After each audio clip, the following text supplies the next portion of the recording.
အားလုံးမင်္ဂလာပါဒီနေ့ကတော့ nervous system အကြောင်းပြောမှာဖြစ်ပါတယ်ဆိုတော့ nervous system မှာဆိုလို့ရှိရင်ကျတော့ central nervous system နဲ့ peripheral nervous system ဆိုပြီးတော့မှရှိတယ်မြန်မာလိုဆိုရင်တော့ဗဟိုအာယုံကြောစနစ်အဖွဲ့အစည်းပေါ့နော်ဒီလိုမျိုးဘာသာပြန်ပါပေါ့သူရဲ့ key function တွေကတော့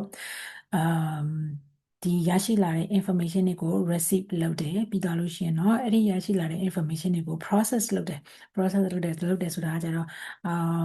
ပူတာလားအေးတာလားမှန်တာလားမှားတာလားစသဖြင့်ဒီလိုမျိုး process လုပ်ပြီးတော့နဲ့မှာပြီးရင်တော့ response လုပ်ပြီးတာဖြစ်ပါတယ်လို့ဆိုတော့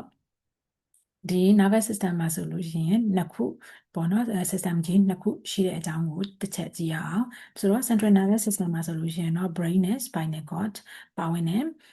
peripheral nervous system မှာဆိုလို့ရှိရင်တော့ဒီ cranial nerve တွေ spinal nerve တွေပါဝင်ပါတယ်ဆိုတော့ဒီ central nervous system ကတော့ခန္ဓာကိုယ်တစ်ခုလုံးကိုထိန်းချုပ်တဲ့နေရာဖြစ်ပါတယ်လို့ဆိုတော့ဒီ central nervous system တွေမှာဆိုလို့ရှိရင်တော့ brain နဲ့ spinal cord ပါဝင်တယ်ဆိုတော့ brain ထဲမှာဆိုလို့ရှိရင်တော့ဘာတွေပါဝင်လဲဆိုလို့ရှိရင်တော့ဒီ brain ဟာဆိုလို့ရှိရင်ပေါ့နော်ဒီ weight က1.3 to 1.4 kg ရှိတယ်ခန္ဓာကိုယ်ရဲ့ဒီအောက်ဆီဂျင်ရှိတဲ့ထဲက20%လောက်ကိုသူကသုံးတယ်အဲ့ဒါကြောင့်မို့လို့အောက်ဆီဂျင်ပြတ်သွားလို့မရဘူးပေါ့နော်ဆိုတော့ hypoxia ရနိုင်တာပေါ့ဆိုတော့neurons ပေါ့ဒီပုံနှောင်းနဲ့အာယုံကြောစနစ်ထဲမှာဆိုလို့ရှိရင် neurons ဆိုတာကြတော့ဒီfunction နဲ့ tissue တွေပေါ့နော်ဆိုတော့ nerve cell တွေပေါ့အဲ့ဒါတွေကကြတော့86 billion လောက်ရှိပါတယ်တဲ့ဆိုတော့သူရဲ့ function တွေကတော့ thinking memory emotion movement နဲ့ decision making တွေဖြစ်ပါတယ်လို့ဆိုတော့ brain ရဲ့တကယ် major အဓိကအစိတ်အပိုင်းနေရဆိုလို့ရှိရင်တော့သူကတော့ဒီမှာဒီတစ်ခုကတော့ lobe ဒီ lateral view ပေါ့နော်lobe တွေနဲ့ပြောမယ်ဆိုလို့ရှိရင်တော့ temporal lobe ဆိုတာကျတော့နှစ်ထင်ပိုင်းပေါ့နော်အဲ့တော့ frontal lobe ကတော့နှစ်ဖူးပိုင်းကိုပြောတာဖြစ်ပါတယ်ဒီအပေါ်မှာဆိုလို့ရှိရင်တော့ motor cortex sensory motor somatosensory cortex တွေရှိတယ်ဒီဘက်ကကြတော့ဂျိုဆောင်လို့မြန်မာလိုဘာသာပြန်မှာပေါ့နော် parietal lobe ရှိတယ်နောက်ပိုင်းမှာဆိုလို့ရှိရင်တော့နောက်စိပေါ့နော် occipital lobe ဆိုပြီးတော့ရှိတယ်ဒီအောက်ပိုင်းကတော့ cerebellum ဖြစ်ပါတယ်လို့ဆိုတော့ဒါကတော့ဆက်ကြိုက်တဲ့ view နဲ့ပြထားတာဖြစ်ပါတယ်ဒါ cerebellum ဆိုတာဒီအုံနောက်အကြီးပိုင်းကိုပြောတာဖြစ်ပြီးတော့မှဒီအောက်ကကြတော့ဒီ cerebellum ပေါ့နော်အုံနောက်အသေးပိုင်းကိုပြောတာဖြစ်ပါတယ်ဆိုတော့နောက်ထပ်ကကြတော့ဒီ corpus callosum ဆိုတာရှိတယ် corpus callosum ကကြတော့ဒီ brain မှာဆိုလို့ရှိရင်ဘယ်ဘက်နဲ့ညာဘက်နဲ့ရှိရပါတော့ဆိုတော့ဘယ်နဲ့ညာနဲ့ကိုခြားထားပြီးတဲ့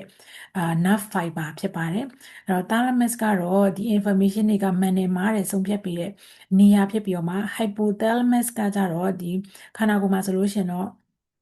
အဓိကဆိုလို့ရှိရင်တော့ heat regulation ပေါ့နော်temperature ကိုregulate လုပ်တယ်ဆိုတော့temperature တကယ်လို့ stroke ရသွားပြီးတော့မှလေဖြတ်သွားပြီးတော့မှဒီ hypothalamus ကိုထိရဆိုလို့ရှိရင်တော့ temperature ရ control မရတော့ဘဲနဲ့တအားတွေထောင်တက်နေတာပေါ့နော်ဒီလိုမျိုးပြောတာဖြစ်ပါတယ်နောက်တစ်ခုကကြတော့ pituitary gland ပေါ့ pituitary gland ကကြတော့ဒီ endocrine system ထဲမှာပါတယ်သူက hormone ထုတ်တဲ့ gland ဖြစ်တယ်နမူနာနဲ့ဆိုလို့ရှိရင်တော့ growth hormone တို့ luteinizing hormone တို့ oxytocin တို့စသဖြင့်ဒါတွေကိုပြောတာဖြစ်ပါတယ်လို့ဒီနောက်မှာရှိတဲ့ pineal gland ပေါ့နော်ဆိုတော့ pineal gland ကဆိုလို့ရှိရင်တော့ကိုရီးရဲ့ဒီအိတ်ဆက်ခြင်းကိုအရေးကြီးတဲ့အရေးပါတယ်ပေါ့နော် melatonin ကိုထုတ်ပေးပါတယ် melatonin ထုတ်ပေးမှပဲသူကအိတ်ပျော်တာပေါ့နော်အဲ့တော့နောက်တစ်ခုကကျတော့ဒီ cerebellum ပေါ့ cerebellum ကကြတော့အုံနောက်အသေးကကြတော့သူက coordination ပေါ့နော် coordination တို့ balance တို့ကိုသူကလုပ်ပေးတယ်ဆိုတော့ဒီcoordination ဆိုတာထားလိုက်ပါတော့ဒီ cerebellum မှာတခုခုဖြစ်တယ်ဆိုလို့ရှိရင်လမ်းလျှောက်တဲ့ gate တွေမမှန်တော့တာ gate မမှန်တော့တာဆိုတာသူ့ဘာသာသူကိုပုံမှန်အတိုင်းမလျှောက်နိုင်တာတွေကိုပြောတာဖြစ်ပါတယ်ဆိုတော့ဒါတွေဖြစ်နိုင်ပါတယ်နောက်တစ်ခုကတော့ brainstem brainstem ကကြတော့ဒီမှာ mid brain pons နဲ့ medulla oblongata တို့ပါဝင်တယ်ဆိုတော့ဒီ brainstem ကကြ life center ဖြစ်တယ်ဒီကလေး head injury ရပြီးတော့ねမှာ brainstem ကိုထိရဆိုလို့ရှိရင်တော့သူက life threatening ပေါ့နော်အသက်အန္တရာယ်ရှိပါတယ်လို့ဒီအောက်ပိုင်းကတော့ spinal cord ဖြစ်ပါတယ်ဆိုတော့ဆက်ပြီးတော့မှ spinal cord ကိုကြည့်အောင် spinal cord ကတော့ဒီ brain ကနေထွက်လာပြီးတော့ねမှာ foramen magnum ကနေပြီးတော့ねမှာဒီမှာspinal cord ထွက်လာတယ်သူကတော့ဒီဘက်ကတော့ vertebrae နဲ့သူကကြတော့ support protect လုပ်ထားပြီးရပေါ့နော်ကာကွယ်ပေးထားတယ်ဆိုတော့ cervical thoracic lumbar နဲ့ sacral coccyx ဒီလိုမျိုးဒီ vertebrae တစ်ခုလုံးကနေပြီးတော့ねမှာသူ့ကို support ကာကွယ်ပေးထားတာပေါ့နော် protect လုပ်ပေးထားတာဖြစ်ပါတယ်ဒီဘက်ကတော့ vertebra နဲ့ပုံစံပြုပြီးမှဒီဘက်ကတော့ vertebra မပါတဲ့ပုံဖြစ်ပါတယ်လို့ ဆိုတော့သူ့ရဲ့ဒီ functioning ကတော့ brain နဲ့ body ကိုဒီ signal တွေကိုတည်ဆောင်ပေးရပေါ့နော်နမူနာအနေနဲ့ဆိုလို့ရှိရင်တော့ဒီဘက်မှာရှိတဲ့ reflex arc ကိုကြည့်မယ်ဆိုလို့ရှိရင်ဒီခဏ one နေပြောနေမှာလက်ကနေပေါ့နော်နမူနာအနေနဲ့ဆိုလို့ရှိရင်ဥပမာအနေနဲ့ပြောရလို့ရှိရင်ပေါ့နော်လက်ကဒီပူတဲ့အရာတစ်ခုကိုထိလိုက်တယ်ဆိုလို့ရှိရင်ဒီလက်မှာရှိတဲ့ pain receptor တွေကနေပြောနေမှာတိသွားတယ်တိတဲ့အချိန်မှာဒီ sensory neuron တွေကနေပြောနေမှာ sensory neuron ဆိုတာဒီ spinal cord မှာရှိတဲ့ sensory neuron တွေကနေပြောနေမှာဒီ impulse ပေါ့နော်ပြောချင်တာသွားတယ်ပေါ့ signal တွေကသွားလိုက်တယ်ဆိုတော့အဲ့ဒီကနေသွားပြောနေမှာဘယ်မှာရှိရလဲဆိုလို့ကျွန်တော် dorsal ဆိုတာဒီ spinal cord မှာရှိတဲ့ဒီ neurons တွေစီကိုသွားတယ်အဲ့ဒီကနေပြောနေမှာ integration center ကိုရောက်တယ် integration center ဆိုတာ interneuron တွေเนาะဆိုတော့ interneuron တွေကကြတော့ဒီ spinal cord မှာရှိတဲ့interneuron တွေကနေပြောနေမှာဒီ information ကရောက်လာတယ်ပေါ့နော်ရောက်လာပြီးသွားလို့ရှိရင်ဒီ spinal cord ကနေပြောနေမှာတဆင့်ဒီ motor ဘက်ကိုသွားဖို့အတွက်ပေါ့နော်သူကနေပြောမှာဆက်ပြောနေမှာသွားတယ်သွားပြီးတော့နေမှာ effector ဆိုတော့effector ကတော့ဒါတော့ response ထုတ်တဲ့ဘက်ပေါ့ဆိုတော့ motor neuron motor ဒီ motor response ပေါ့ဆိုတော့ဒီဟာပူတယ်ဆိုပြီးတော့နေမှာဖတ်ခနဲ့လက်ကရုပ်လိုက်တာပေါ့နော်ဆိုတော့ဒါကကြတော့နမူနာရင်းနဲ့ reflex arts ကိုပြောထားတာဖြစ်ပါတယ်လို့ဒီလိုမျိုးอ่ะဆိုလို့ရှိရင်တော့ဟိုစဉ်းစားနေချိန်ဒါကပူလားမပူလားဆိုတော့စဉ်းစားနေတာကြာတယ်ပေါ့နော်ဆိုတော့ခါကျ reflex က automatically သူကတုံ့ပြန်သွားတာဖြစ်ပါတယ်လို့ဆိုတော့ဒီ nervous system မှာဆိုလို့ရှိရင်တော့ neurons ပေါ့ဆိုတော့ neurons ကကြတော့အာတကယ်မှာ functional unit ဖြစ်တယ်ဆိုတော့ billion နဲ့ချီပြီးတော့မှရှိတယ်ဆိုတော့သူ့မှာဆိုလို့ရှိရင်ဒီအပြာရောင်လေးပေါ့နော်ဒီအပြာရောင်အရောင်အရင်လေးကတော့ nucleus ဖြစ်ပါတယ်ဒီတစ်ခုလုံးကတော့ cell body ဖြစ်ပြီးတော့မှ soma လို့ခေါ်တယ်ဆိုတော့ဒီ cell body ကနေပြောနေမှာဒီလိုမျိုးထွက်နေတဲ့ process လေးတွေကိုကြတော့ dendrite လို့ခေါ်တယ်ထွက်နေတဲ့ဒီလိုမျိုးထွက်နေတဲ့အပိုင်းလေးပေါ့နော်အဲ့ဒါကိုကြ dendrite လို့ခေါ်တယ်ဆိုတော့ဒီကနေပြောနေမှာဒီမှာ axon ပေါ့ဒီတစ်လျှောက်လုံးထွက်လာတဲ့ဥစ္စာကိုကြတော့ axon လို့ခေါ်ပြီးတော့နေမှာဒီအဖျားပိုင်းလေးတွေကိုကြတော့ axon terminal လို့ခေါ်တယ်ဒီနေရာနေရာဒီမှာနေမှာဒီတခြား neuron တစ်ခုနဲ့ဆက်ပြီးတော့နေမှာ synapse ပေါ့နော်ဒီ information တွေ transmit လုပ်မဲ့နေရာပေါ့နောက်တစ်ခုကကျတော့ဒီနေရာမှာဆိုလို့ရှိရင်တော့ myelin sheath ဖြစ်ပါတယ်ဒီ axon ကို myelin sheath လေးတွေနဲ့ဖုံးထားတာဖြစ်ပါတယ်ဆိုတော့ဒီnervous system မှာဆိုလို့ရှိရင်တော့ cell type က neuron လည်းရှိရယ် glia cell တွေလည်းရှိသေးတယ်နောက်ထပ် cell တွေပေါ့နော်ဆိုတော့ Schwann cell oligodendroid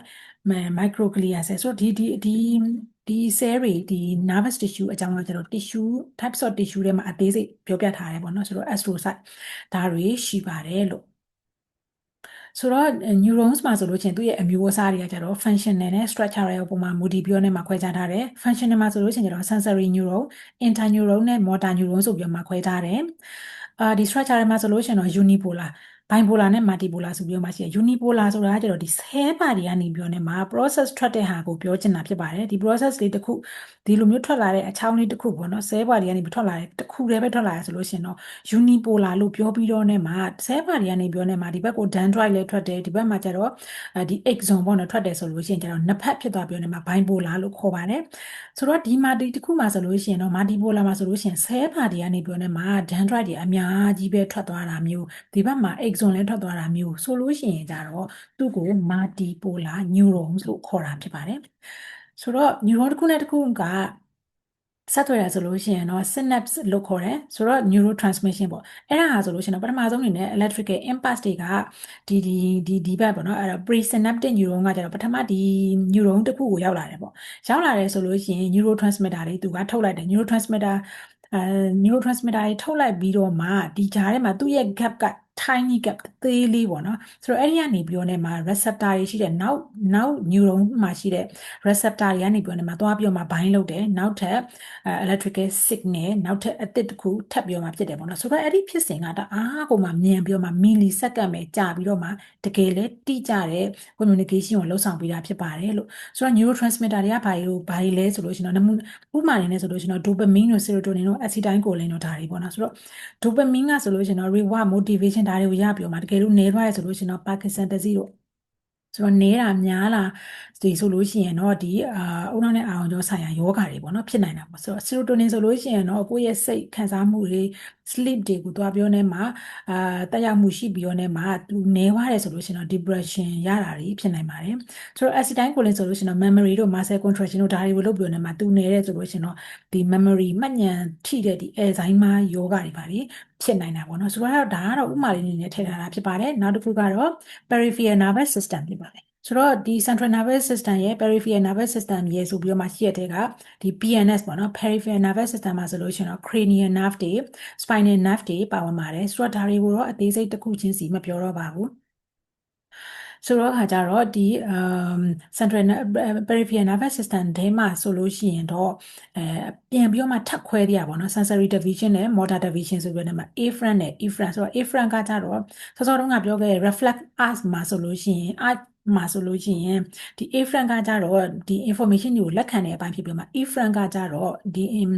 ရရှိလာတဲ့ဒီ information ကို response လုပ်တဲ့ဘက်ကိုပြောတာဖြစ်ပါတယ်လို့ဆိုတော့ဒီမှာဆိုလို့ရှိရင်တော့ somatic နဲ့ autonomic ဆိုပြီးတော့မှ autonomic nervous system ဆိုပြီးတော့မှထပ်ပြီးတော့မှခွဲသေးတယ် somatic ကကြတော့ voluntary movement ဆိုလို့ရှိရင်နမူနာနဲ့ဆိုလို့ရှိရင်တော့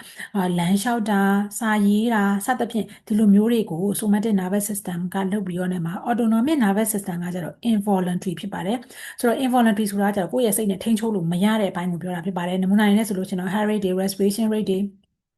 နှလုံးခုန်တာတွေအသက်ရှူတာတွေအစာကြေတာပေါ့နော်ဆိုတော့အစာကြေတယ်ဆိုလို့ရှိရင်လည်းကိုကနေခြေမယ်ဆိုပြီးတော့မှခြေစရာမလိုသူ့ဘာသာသူ automatic ခြေသွားတာပေါ့နော်ဆိုတော့ဒီ autonomic nervous system ထဲမှာဆိုလို့ရှိရင်တော့ sympathetic နဲ့ parasympathetic ဆိုပြီးတော့မှထပ်ခွဲသေးတယ်ဆိုတော့ sympathetic ဆိုလို့ရှိရင်တော့ fight or flight ပေါ့နော်တကူကူမွေကိုမြင်လိုက်တဲ့အတွက်ကြောင့်မို့လို့လူကရုတ်တရက်ထခုန်လိုက်တာမျိုးဆိုလို့ရှိရင်